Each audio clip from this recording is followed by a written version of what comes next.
Bienvenidos a un nuevo programa de Con Voz y Voto. En este 2024 se cumplen 30 años de la reforma de la Constitución. En este programa vamos a hablar sobre ese texto consensuado, ese texto fundacional de la democracia argentina, cómo ha atravesado diferentes reformas y cómo ha moldeado la vida política y social de la República Argentina. Para comenzar, estamos aquí en el Museo Histórico Nacional, en donde vamos a hacer un recorrido de las etapas previas a la Constitución de 1853, aquella etapa histórica signada por el conflicto político en la República Argentina. Acompáñenme y vamos a ver de qué se trata.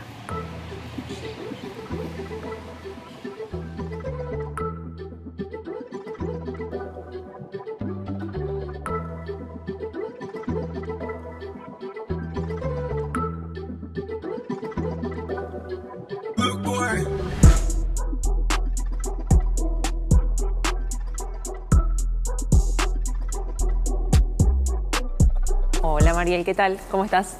Contanos qué vemos acá en esta parte del recorrido que es tiempo de provincias. Un periodo que nos permite empezar a problematizar todo el proceso que va desde la caída de un gobierno central en 1820, después de la batalla de Cepeda, hasta finalmente un ordenamiento institucional con la sanción de la Constitución Nacional. Todo este periodo va a estar atravesado por las disputas entre las provincias que se van a consolidar como los actores políticos, económicos, sociales del periodo. ¿Cuáles eran las dos ideas del país en pugna? Se piensa en un modelo de soberanía única, claro, ¿no? Para todo el territorio, lo que implicaba también en la práctica una hegemonía, un predominio de los intereses porteños, pero que a su vez implicaba una redistribución de los recursos en función de un poder ejecutivo fuerte, ¿no? Por el contrario, el modelo federal reconocía la autonomía de las provincias. Pensemos que hacia 1820 tan solo Buenos Aires triplicaba el presupuesto del resto de las provincias unidas, claro, ¿no? Entonces es un contexto de muchísima desigualdad ya desde los inicios en términos de recursos naturales, en términos de posicionamiento estratégico, geopolítico. Entonces, este proceso va a ser una de las grandes tensiones de esta etapa.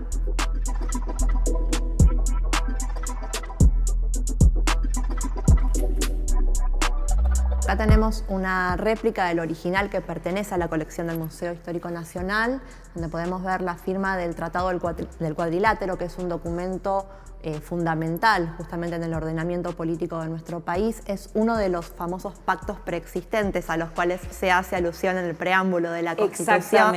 Exactamente, cierto. Y que establece esta idea de unión, de solidaridad entre estas cuatro provincias del litoral con Buenos Aires, ¿no? Es un buen antecedente para empezar a pensar los vínculos y la búsqueda de un orden, ¿no? Y una alianza interprovincial. Pensar el territorio y la conformación del territorio nacional como lo entendemos hoy en día fue un proceso sumamente complejo, ¿no? y que necesitó de muchísimas de estas alianzas, de estos acuerdos.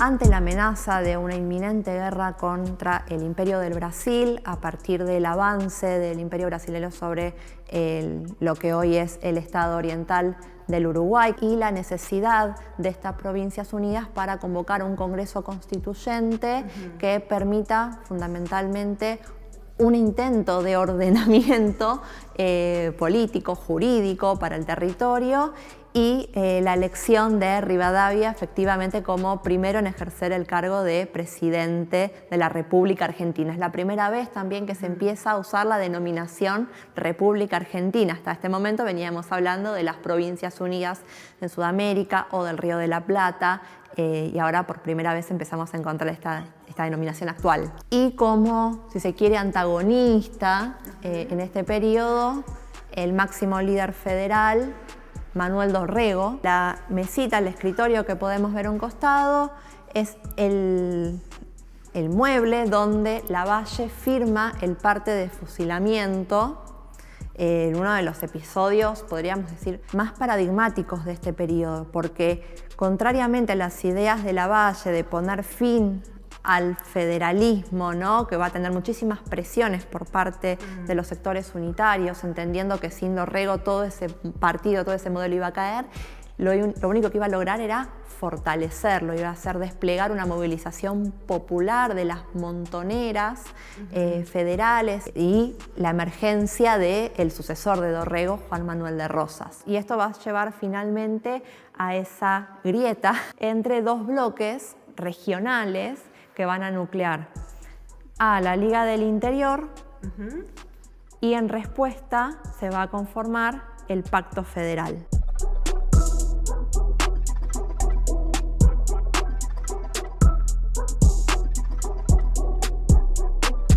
Acá tenemos unas boleadoras. Contanos qué son, a quién pertenecían.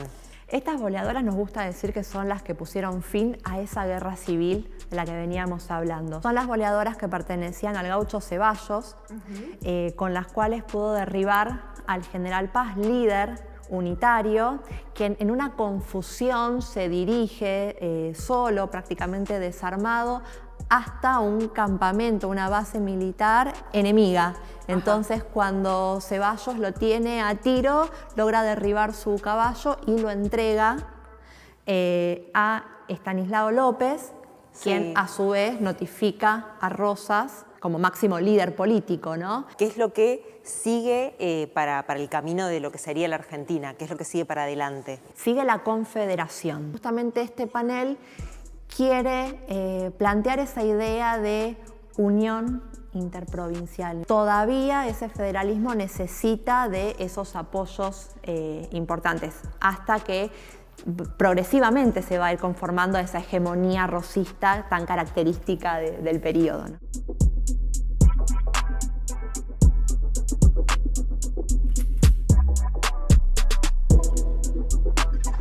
Ya cerrando entonces esta parte del recorrido, de la conformación de la Confederación, llegamos a esta parte del recorrido. Acá vemos a un Rosas muy magnánimo, muy importante, y luego viene lo que es su caída con el pronunciamiento de Urquiza. Uno tiende a reducir, ¿no?, la idea del conflicto entre federales y unitarios. También va a tener dentro del propio federalismo levantamientos, ¿no?, o divisiones. Claro, el frente interno, digamos. Exactamente.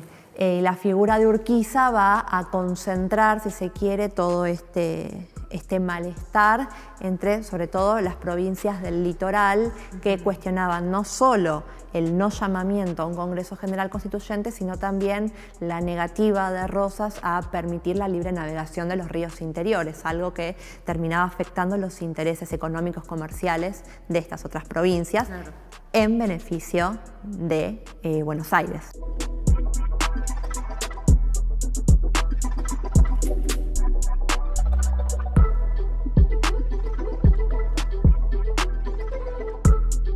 Luego de haber hecho todo este recorrido que hicimos y llegar a 1852, inicia la historia de este texto compartido, digamos, que es la Constitución. ¿Qué tiene la Constitución de todo este recorrido que hicimos recién? Básicamente hay una necesidad de un proyecto de país, de un orden institucional, que es una demanda que podemos ir viendo en sus dificultades, en sus problemáticas a lo largo de todo este periodo, pero que también sigue sosteniendo varias dificultades, sobre todo respecto de la distribución de recursos, ¿no?, y una política redistributiva, de igualdad, de reconocimiento, sobre todo teniendo en cuenta que aún bajo las ideas del federalismo que van a primar en la Constitución, la provincia de Buenos Aires no adhiere. Uno tiende a pensar la Constitución como punto de llegada y en realidad abre todo un nuevo capítulo de disputas, de luchas todavía por lograr un acuerdo. Así que para mí una gran característica de toda esta etapa es esa, más que el resultado, sino la importancia de esta necesidad de un orden, de una institucionalidad y de un acuerdo. Y pensamos en 1853 y la Constitución del 53 como un nuevo punto de partida para la historia más moderna, entre comillas, que se venía. Absolutamente, para el Estado y también para el museo, ¿no? Por eso también es posiblemente la próxima sala que nos gustaría estar inaugurando y ya metiéndonos de lleno en esta nueva etapa.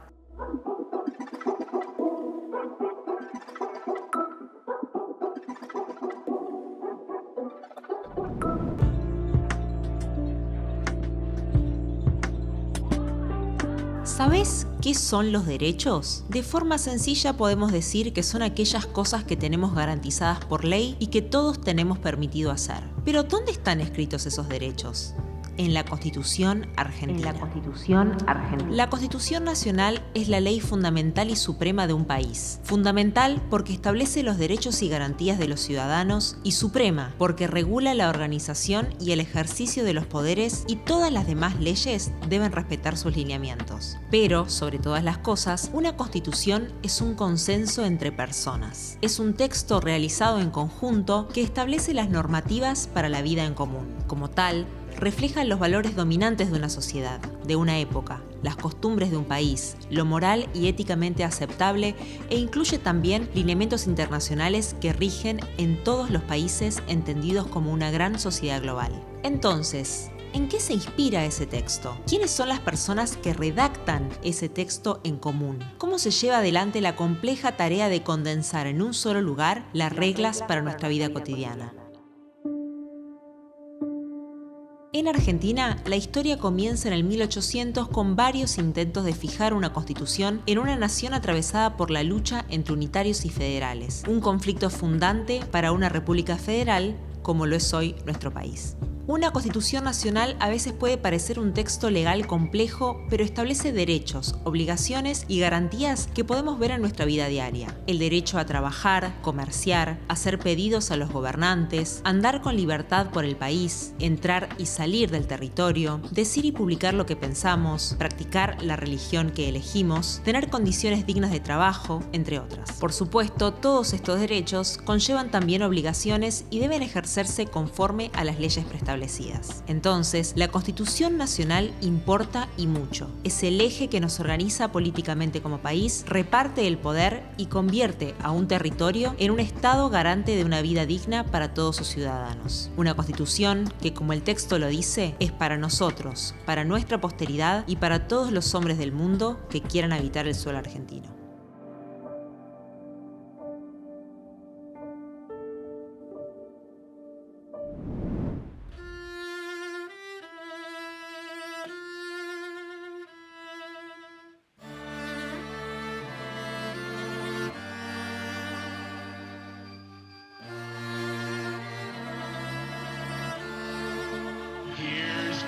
Estamos entonces ahora en el Salón Atrio y en este recorrido que vamos a hacer vamos a intentar responder una de nuestras preguntas disparadoras. ¿Quiénes y cómo pensaron nuestra Constitución?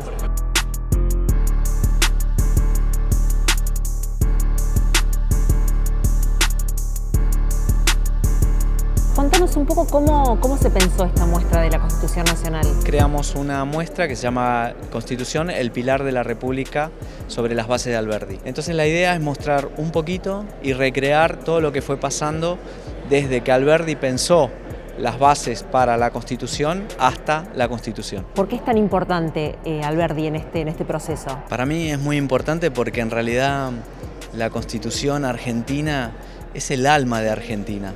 Más allá de quién la pensó, quién no la pensó, es el alma del país. Y entonces nosotros queremos celebrar eso y empezar desde el principio, que es Alberdi. Es una constitución que tiene, por supuesto, muchos años y algunas reformas en su haber. ¿Es importante que una constitución se vaya modificando según avanza la historia? En la última vitrina justamente hablamos de ese tema y pusimos un libro nuevo de Alberdi como una reimpresión, donde creemos que en realidad todo se va reinterpretando de acuerdo al momento. Entonces, nosotros como sociedad somos distintos y vamos reinterpretando lo que dijo Alberdi hoy en día.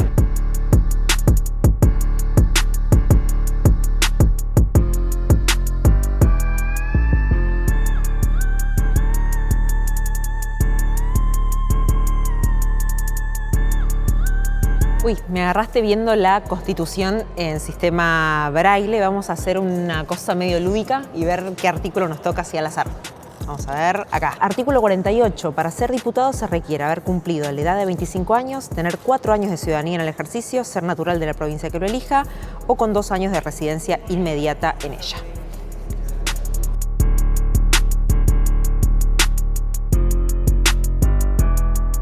En esta primera vitrina lo que tenés son objetos históricos, ¿sí? Tenés esta constitución, que es la Constitución de la República Argentina de 1826. Y este ejemplar es uno de los poquísimos que sobrevivieron, porque cuando Dorrego toma el poder y cae Rivadavia, la mayoría de esos ejemplares se fueron incinerados en una pira pública en la Plaza de Mayo. Son los pocos que han sobrevivido. Después tenés acá lo que fue la apología que hizo Alberdi de la Constitución del 53. El texto de la Constitución de 1853 fue muy discutido porque se alejaba de lo que se considera que era el federalismo dogmático norteamericano.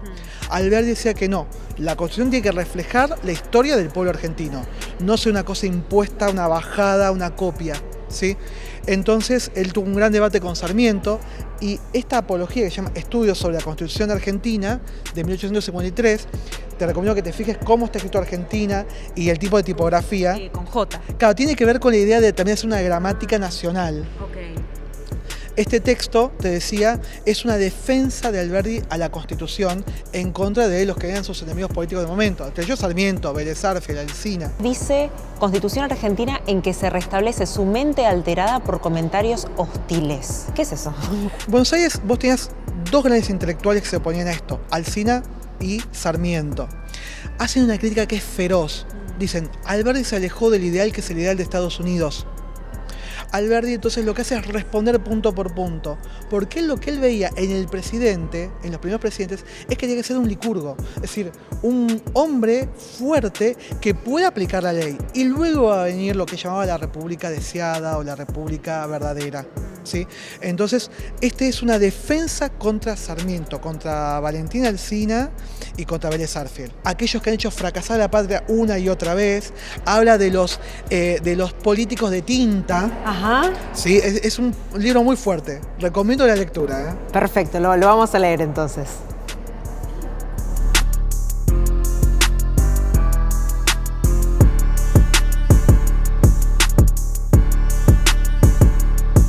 Esta bandera es la bandera de la Confederación Argentina.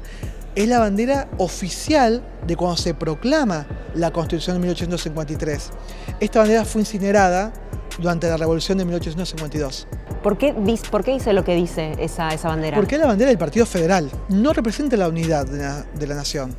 La unidad nacional representa la otra bandera que se va a adoptar luego de 1860, cuando se inicia el proceso de consolidación de la unidad nacional con la incorporación de Buenos Aires al resto del país. Entonces vemos que en 1852, nueva guerra civil, confederación por un lado, Estado de Buenos Aires por el otro y guerra. Continuamos a ver con la otra vitrina. Esta vitrina, la vitrina central, tenemos una reprografía del texto vigente actualmente, el de la reforma de 1994. Está abierto en el artículo 39, que es muy importante porque es el que habilita a cualquier ciudadano a presentar un proyecto de ley. ¿Por qué? Porque Alberdi decía, una república no es un gobierno de hombres, es un gobierno de leyes.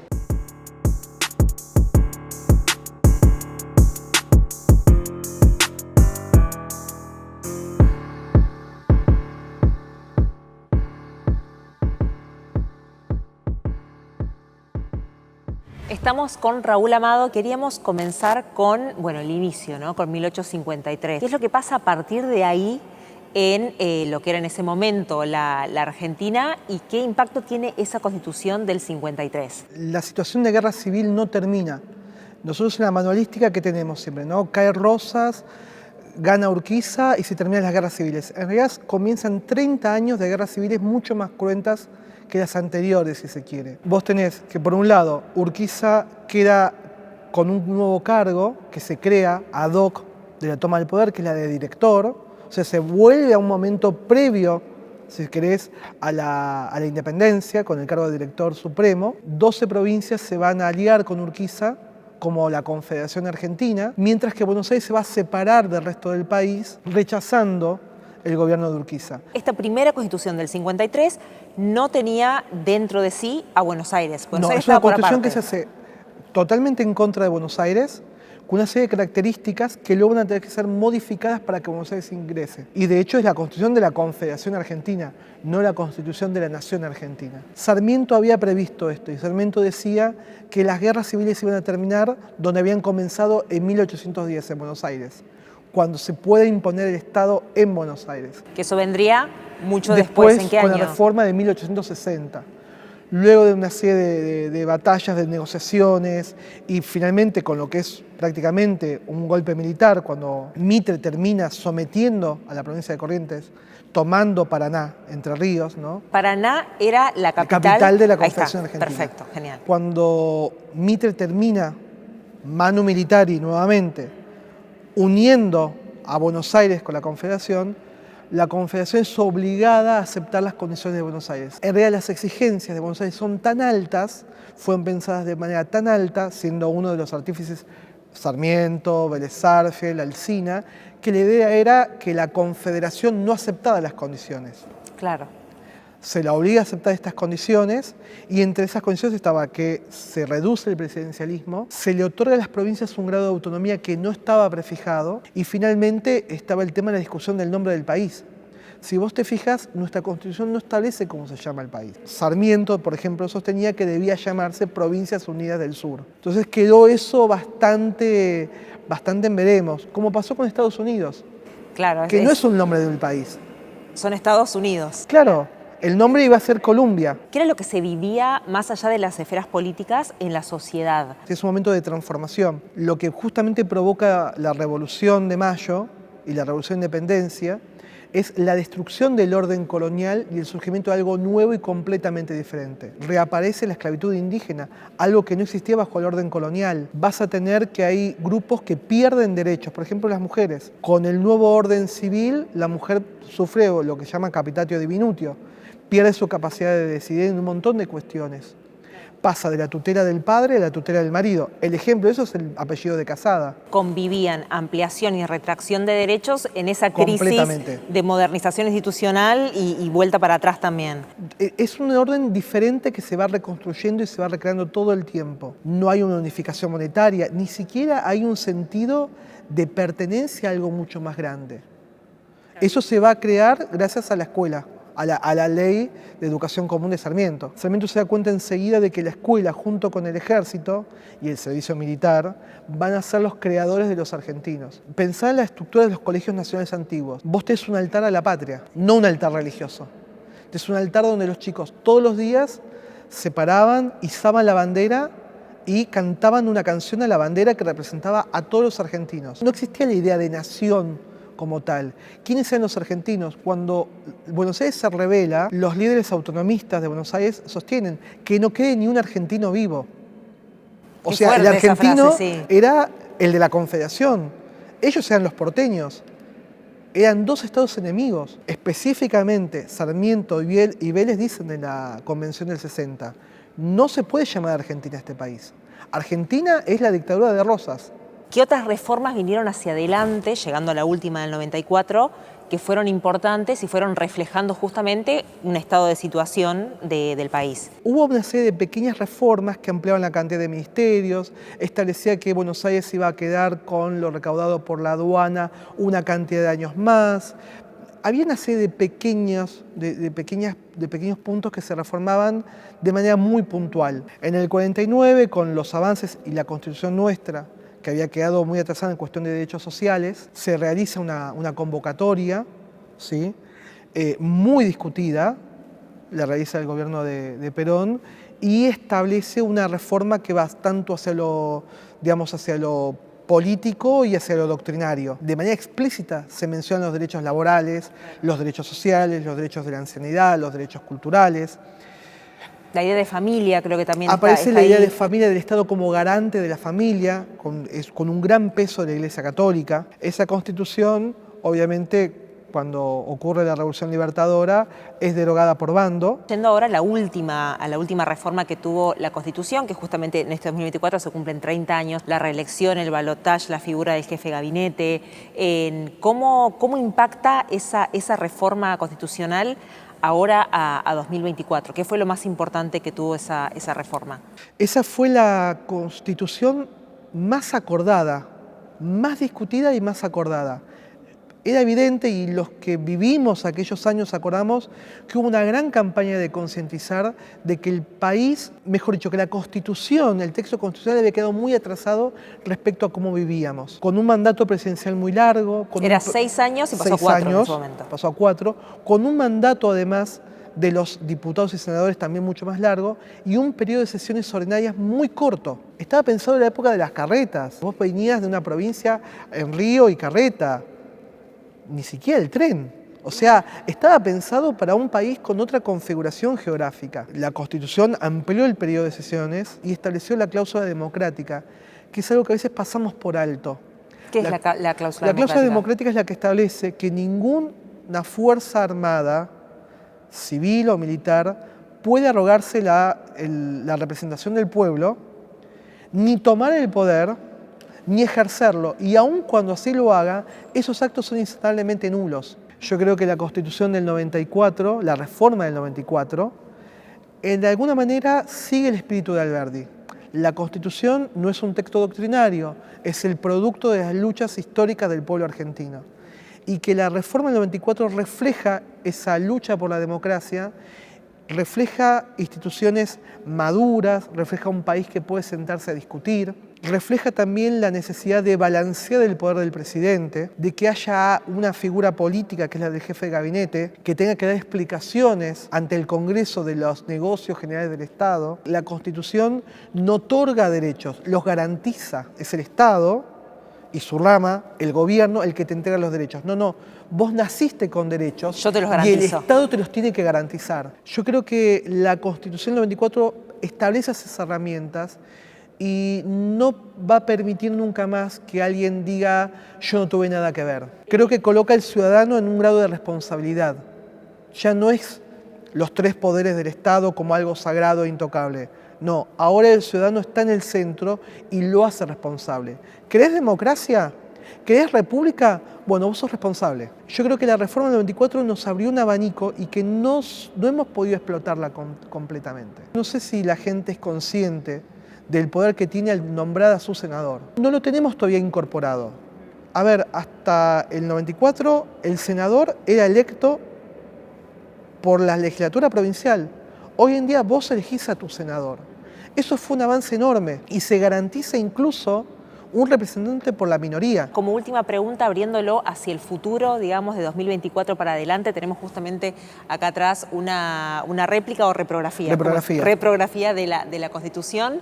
¿Qué vemos para el futuro de este libro que, como decíamos, no es doctrinario y está vivo? ¿Qué pensamos que le puede augurar para el futuro? Creo que le augura muchísimo tiempo más de reinterpretación, de diálogo. Invitar a la gente a releerla, a estudiarla, a aprender que ahí están sus derechos. La Constitución es mucho más que el texto aburrido que aprendimos en la secundaria. El preámbulo de memoria. Que hay que aprender el preámbulo de memoria, que hay un poder ejecutivo, legislativo y judicial, que todos pueden ser votados menos los jueces. No, la Constitución garantiza que nadie pueda avasallar tus derechos y que en casos de crisis justamente es donde se tiene que activar la Constitución, que ninguna crisis puede hacer que tus derechos queden relegados.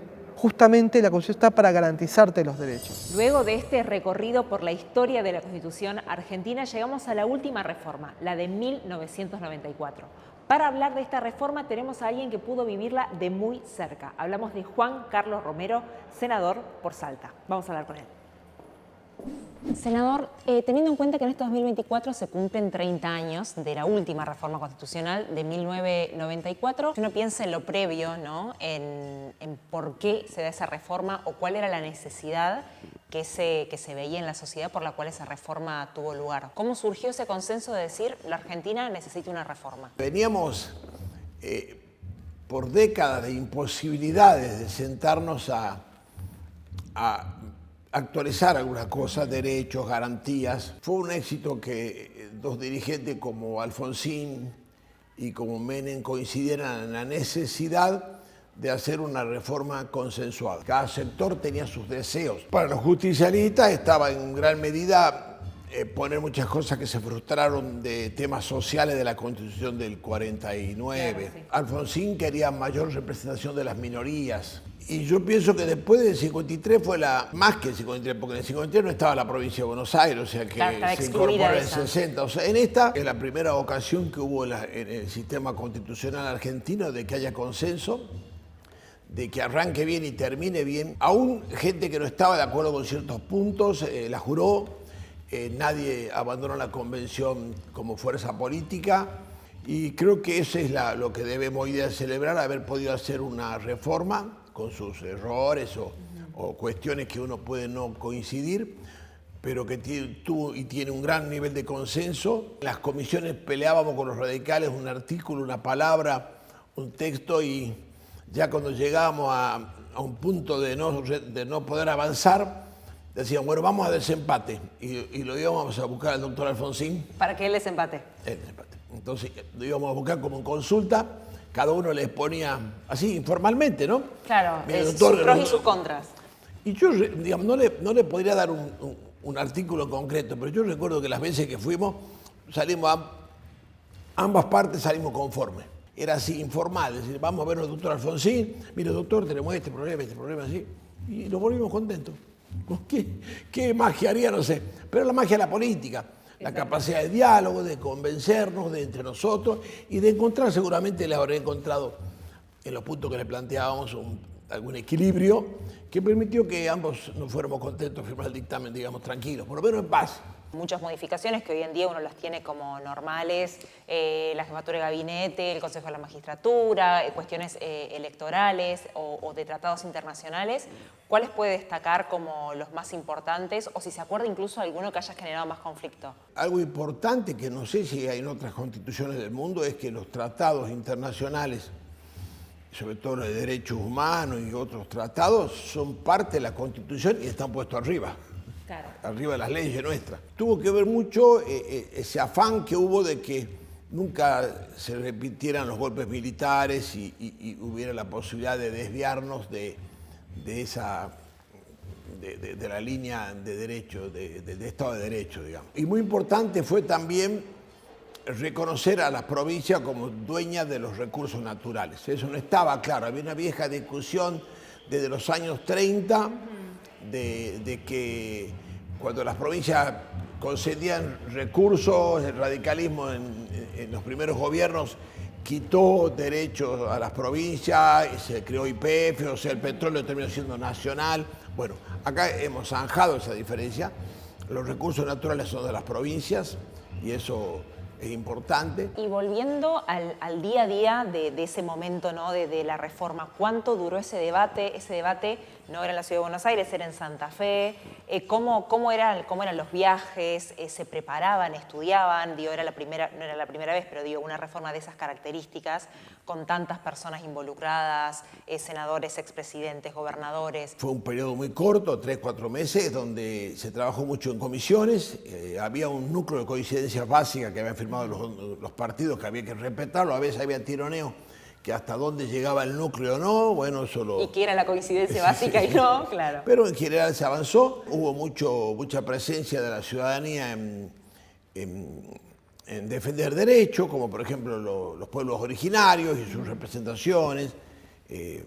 Logramos ahí el artículo que son propietarios de la tierra en la cual ancestralmente vivían. Obviamente que eso se desvirtuó después con el tiempo, el tema de la real pertenencia o no a una comunidad originaria, pero están respetados sus derechos, que la tierra comunitaria. Creo que de allí nacieron muchos derechos de igualdad, de diversidad, que hoy podemos disfrutar y que hoy podemos compartir, y hemos evolucionado como sociedad, yo creo, en este tiempo, aceptar la ley de divorcio hasta la interrupción del embarazo, aceptarlo como ley, aunque uno hubiera pensado otra cosa, la igualdad de género. Yo creo que tiene de derechos que estos últimos 20 años pudimos establecer, creo que también tiene un basamento sólido en los derechos que la Constitución del 94 había consagrado, ¿no? Senador, ¿y cree que luego de esta reforma del 94, estando ahora en 2024, haría falta alguna otra reforma más, alguna reinterpretación de la reforma del 94, alguna deuda? Esa reforma se hizo porque hubo diálogo político, hubo acuerdo, cada uno se dio algo y se logró la reforma. Los justicialistas creíamos los derechos sociales, incorporarlo. Alfonsín quería atenuar el presidencialismo, que haya senadores por la minoría, o sea que se juntaron ideas de los sectores mayoritarios y se plasmó la reforma. Hoy día veo que cada vez más difícil encontrar consenso, ¿no? Y muchos artículos de la Constitución puso mayorías agravadas para obligarnos a consensuar. Hoy la política está atomizada en frentes electorales que a veces tienen solamente el fin de la elección y después pierden la coherencia ideológica, pues no la tuvieron tal vez todos a la vez. Entonces eso hace más difícil que se logre un consenso. Yo veo que se puede tirar con la Constitución esta unos años más, se puede seguir, y algún día habrá consenso para hacer alguna actualización si hace falta. Bueno, yo tengo esperanza que eso se pueda volver a tener en claro. Para cerrar, en el contexto de la reforma constitucional, Alfonsín dijo que había sido el triunfo de la política. Decía, este fue el triunfo de la política, esta reforma de la política grande, la política se hace por consenso. Exactamente. ¿Cree que es así? Grandes palabras, absolutamente, coincido plenamente. Fue posible gracias al diálogo, al consenso, a no imponer nada nadie a nadie, nada se impuso a nadie. Hoy día no se está viendo tanto diálogo, pero esperemos que se vaya reconstruyendo con el tiempo y que sea el consenso y el diálogo, no digo solamente para las reformas, sino para las leyes, para las cosas que hay que cambiar, para las cosas que hay que mejorar. Hasta acá llegamos entonces con este programa de Con Voz y Voto sobre una de las bases de nuestra convivencia democrática, la Constitución argentina. En este programa pudimos recorrer los distintos momentos históricos que le dieron nacimientos, las reformas que tuvo también este texto consensuado, que es básico para la constitución de nuestras libertades y de nuestros derechos. Nos vemos en el próximo programa. Muchas gracias.